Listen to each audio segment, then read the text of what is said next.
안녕하십니까. 신조의 쿨톡 시작합니다.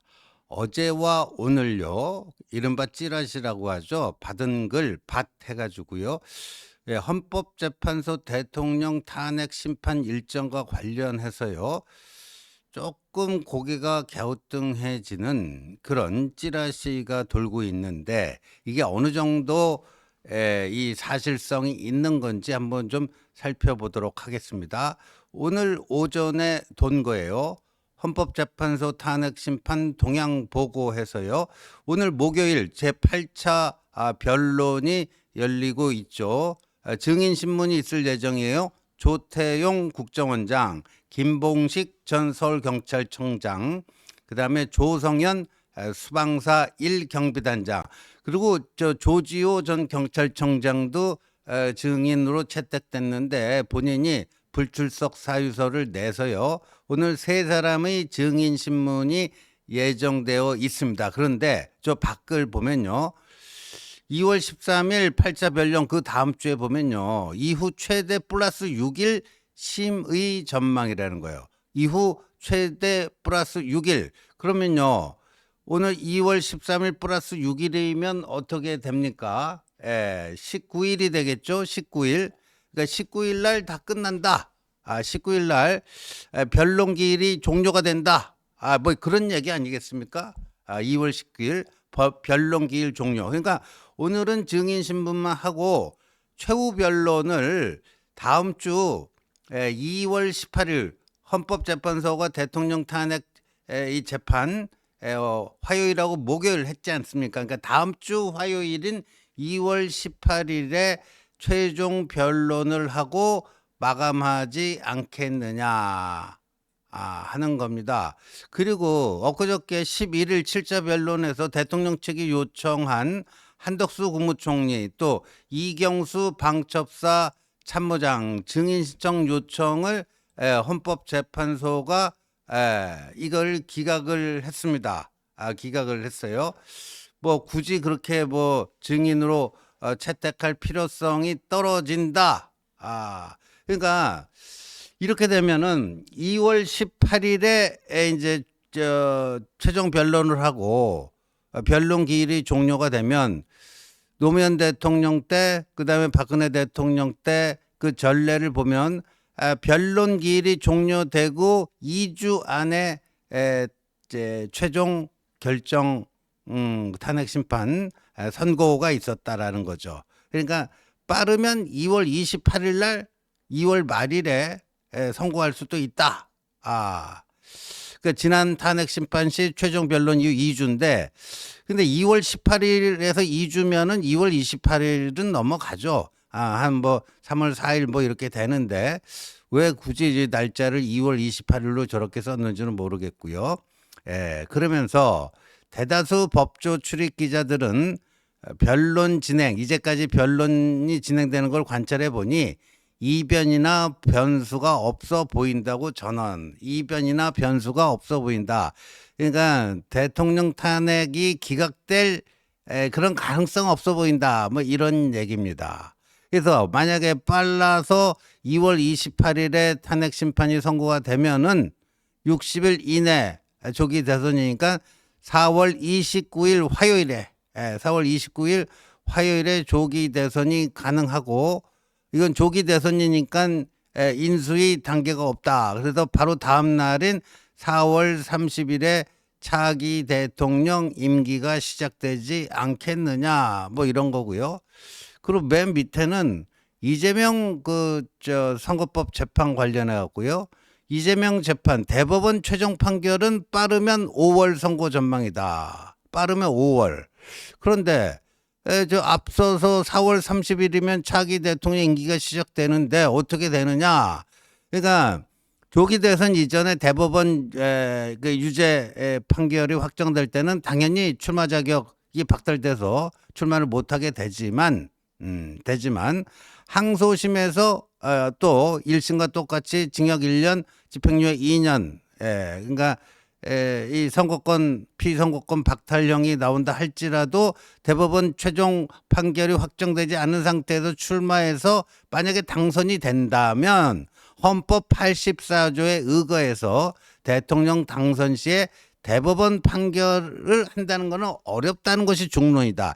저게 이제 헌법 84조 논쟁이 작년에 한동훈 대표가 촉발시킨 거죠. 헌법 84조 보면 대통령의 불소추 특권이에요. 대통령은 내란 외환의 죄를 제외하고는 재직 기간 중에 형사상 소추를 받지 아니한다. 불소추 특권인데 그 소추에 기소만 들어가는지 아니면 재판도 들어가는지 재판까지 들어가니까 대통령 당선되고 임기가 시작되면 재판도 중지되어야 한다는 이재명 쪽 그런 논리가 있고요. 아니다. 불소추 특권의 소추는 재판이 제외된 기소만 있기 때문에 기존에 진행되던 재판은 계속 진행되어야 한다 하는 게 이제 한동훈 쪽 논리인데 이 찌라시는요. 이 재판이 중단된다 하는 것이 중론이다. 다수의 의견이다. 이렇게 해놨어요. 자, 여러분들 이제 감이 잡히시죠? 어제도 비슷한 게 떴는데 어제는 아주 짧아요. 일정만 저렇게 하고 2월 28일 선고, 탄핵 심판 선고, 4월 29일 대선, 그 다음 날인 4월 30일 임기 시작. 이게 그러면 이 찌라시가 어디 소행이겠습니까? 이재명 쪽 소행이다. 이재명 쪽 소행이다. 이렇게 봐야죠. 이재명 뭐 측근 그룹이 했는지 이재명 지지자들이 저런 걸 찌라시를 만들어서 돌리는지 뭐 그렇습니다. 자, 그러면 지금 10시 반부터 지금 8차 이제 탄핵 재판이 열리고 있는데 지금 변수가 하나 생겼습니다. 뭐냐면요. 대통령 측에서요. 엊그저께 기각된 한덕수 국무총리 그 증인 채택 필요성이 떨어진다 해서 그 증인 채택을 안 해줬어요. 재판부가. 근데 오늘 헌재가 법률을 어기면서 재판을 하고 있다 하면서요. 한덕수, 홍장원 한번 나왔었는데 한덕수 총리 증인 그 받아주고 홍장원도 한 번 더 나오게 해달라. 이런 식으로 재신청을 했습니다. 그러면 저 재신청에 대해서 또 받아줄지 기각을 할지 또 정해야 되는데 지금 이렇습니다. 그래서요. 제가 그래서 헌법재판소 출입 기자들 또 법률가들 이렇게 지금 얘기를 나눠보니까 오늘 이제 8차 변론 기일 3명의 증인 신문이 끝나고 나서 다음 주 화요일과 목요일 정도는 그래도 새로운 변론 기일이 잡히지 않겠느냐. 왜냐하면요. 너무 저렇게 서두르는 식으로 그 재판을 하게 되면은 이거 헌재가 결론 정해놓고 그냥 속성가루로 부실 심리를 하는 거 아니냐. 답정너처럼 결론 정해놓고 그렇게 하는 거 아니냐 하는 이런 의혹으로부터 자유로울 수가 없다 하는 겁니다. 그런데 어제 이재명 재판이 있었어요. 이재명 재판 관련 기사 좀 볼까요? 거기 보면요. 이 2월 26일 매주 수요일에 이제 그 이재명 재판이 열리는데 4주 차인 2월 26일에는 변론기일을 종료하겠다. 그런데 어제 이재명 선거법 항소심 재판부가요. 검찰에 이재명이 한 허위 발언 중에 문장으로만 쭉 하지 말고 어떤 부분이 정확하게 허위 발언에 해당되는지 허위 발언을 특정해달라. 공소장 변경 을 요청을 했어요. 그런데 검찰이 저걸 이제 받을지 어떨지 모르겠는데 하여간 근데 어제도 26일 이 종결을 하겠다. 그래서 26일에 종결하겠다는 결심을 하겠다는 거예요. 결심은 뭐냐면 검찰의 구형, 그 다음에 피고인 측의 최후 진술 이것까지 하고 그 다음에 그럼 이제 저기만 선고만 남은 거죠. 보통 이제 결심을 하게 되면 한번 대략 한 달 후 정도에는 뭐가 있으니까 3월 뭐 중하순경에는 이재명 공직선거법 그게 나오지 않겠느냐 하는 건데 지금요. 그 앞에 그 찌라시 그게 왜 나왔는가? 바로 이재명 저 선거법 재판 일정하고 직결이 돼 있는 거라고 봐야 되겠죠. 그러니까 이재명 2심 선거법 결과가 먼저 나오고 대통령 탄핵 심판 결과는 그 다음에 나오지 않겠느냐. 또 그렇게 나오는 게 순리가 아니겠느냐. 많은 사람들이 그렇게 생각하고 있었는데요. 그렇게 되면은 이재명에게 상당히 불리하게 작용할 수가 있다. 이재명에게 상당히 불리하게 작용할 수가 있기 때문에 이재명 선거법 2심 판결이 3월 중하순경으로 예상이 되는데 그 전에 대통령 탄핵 심판을 확정져 버리는 게 이재명의 운신의 폭을 늘려주고 조기 대선 성공 가능성을 높여주는 것 아니겠느냐. 이런 판단 때문에 저렇게 얍실한 찌라시를 만들어서 지금 마치 뭐 객관적인 전망인 것인 양 저렇게 이제 돌리고 있습니다. 저렇게 돌리고 있어요. 근데 재판부가요. 만약에 저기 저 찌라시에 나온 대로 하면요. 이거는요. 저는 큰일 난다고 봅니다. 큰일 난다고 봐요. 거의 진짜 이 나라가요. 내전이 발생할 가능성도 충분히 있다. 원로 정치학자 최장직 교수가요. 지금 한국의 상황을 유사 내전 상태다. 유사 내전 상태다 했는데 앞에 유사가 떨어지고 진짜 좌우익이 크게 충돌하는 이 1945년 해방 이후 그 해방 공간에서 좌우익 간에 엄청난 충돌이 있었죠. 그와 비슷한 내전 상황이 벌어질 수도 있다.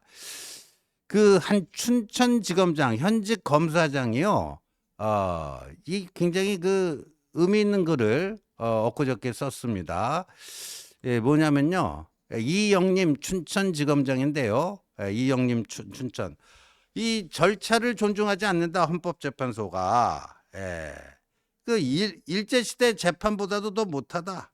일제시대 재판보다도 더 못하다. 뭐 이런 거예요.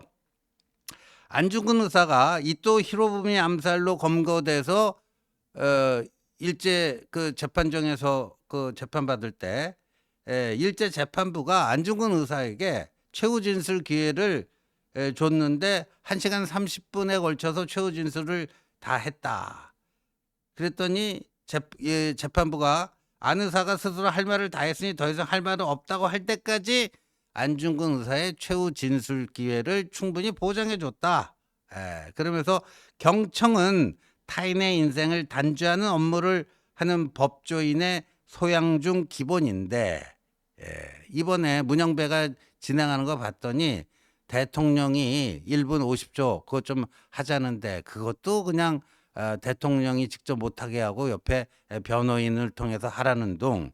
그다음에 대통령 변호인인 윤곽근 변호사가 3분 정도 설명 기회를 좀 달라고 했는데 그거는 그냥 싹둑 잘라버리고 정청래가 뭐 그런 거 달라고 했을 때는 그 기회를 주면서 대통령 측 변호인이 달라고 할 때는 그 3분마저도 허용을 안 한다는 게 말이 되느냐? 일제시대, 일정시대 재판보다도 못하다. 뭐 이런 겁니다. 그러면서 대한민국은 절차법 분야에서만큼은 우주 최강 아니던가요? 간첩질을 해도 모든 주장을 다 들어주고 방어권 보장을 이유로 모 정치인에게 방면의 기회를 주지 않았느냐. 이 모 정치인은 이재명, 그 유창훈 판사가 방어권 보장의 필요성을 그 사유로 해서 이재명의 구속영장 기각한 거 그런 겁니다. 그때는 그렇게 하더니 현직 대통령 탄핵 심판 그 3분의 기회조차도 안 주고 박탈하고 이렇게 말이 되느냐 하면서요. 가뜩이나 지금의 헌재는 일부 재판관들의 편향성 문제로 자질이나 태도가 의심받고 있는데 절차적 증거법적 문제를 헌재만의 방식과 해석으로 진행하고 있다. 일부 재판관들의 자질로 인해 향후 헌재 또한 반헌법적 불법적 행위로 국민의 판단 대상이 되는 것은 아닌지 우려스럽다. 지금 헌재가 대한민국 헌법의 수호기관으로서의 자질을 갖추고 있는 것인지 의문이 든다.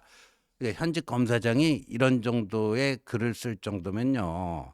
지금 법률가들 내부에서도요. 이 문영배의 이 헌법재판 진행 여기에 대해서 굉장히 심각하게 보고 있는 게 아닌가. 굉장히 심각하게 보고 있는 게 아닌가. 이렇게 판단이 됩니다. 이렇게 판단이 돼요. 그래서 저는요. 이 대통령 탄핵은요. 굉장히 절차적인 흠결이 남지 않도록 신중에 신중을 기해서 다소 좀 시간이 걸린다 할지라도 그렇게 가는 게 맞는데 지금 이렇게 서두르고 또 이재명의 조기 대선 성공을 바라는 이런 찌라시가 돌고 뭐 이런 데 휘둘려서는요. 어떤 결론이 나더라도 다 사람들이 수긍을 하고 자 그러면 이제 새로운 국면으로 넘어가자 이런 것들이 과연 되겠는가 심히 우려가 됩니다. 오늘 헌재가 어떤 결정을 내릴지 지켜보도록 하겠습니다. 시청해 주셔서 감사합니다.